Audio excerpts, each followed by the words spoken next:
The name Reince Priebus may ring a bell with many of you. That's because the RNC chair calls Kenosha home. He's a veteran of Wisconsin politics, and our political reporter Jessica Harp is live at the state capitol. This is where Wisconsin Republicans are reacting to this choice of Reince Priebus tonight. Jess.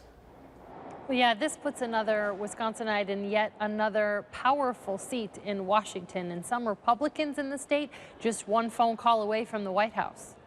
And with our good friend Reince Priebus. As Assembly Republicans chose their leadership with a 64-seat majority, they're also cheering the selection of Reince Priebus to the Trump administration as chief of staff. I've known Reince for my entire adult life. There's nobody who's a harder worker, who is more passionate, who is more articulate, and also a better strategist than Reince. Priebus is a UW-Whitewater grad, an attorney who rose through the ranks of the state, the National Republican Party. His Wisconsin roots run deep, but he pushed back this year in an interview with us on some who were decrying that Trump was hurting the Wisconsin Republican brand of politics. So my view is to those folks that are doubting, the button-down Boy Scout approach hasn't been working very well.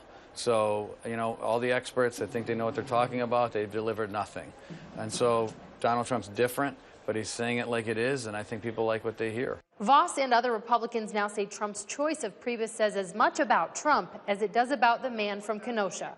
So it gives me a real sense of certainty that we are going to have good, strong, articulate conservatives at the middle of every discussion to make sure that the agenda we ran on, the agenda the American people voted for, is what's actually going to happen over the next 2 years. And Speaker Paul Ryan is saying the same. It's a very, very, very good sign of things to come. Hiring Reince as his chief of staff is a perfect indication of our new president's desire to get things done.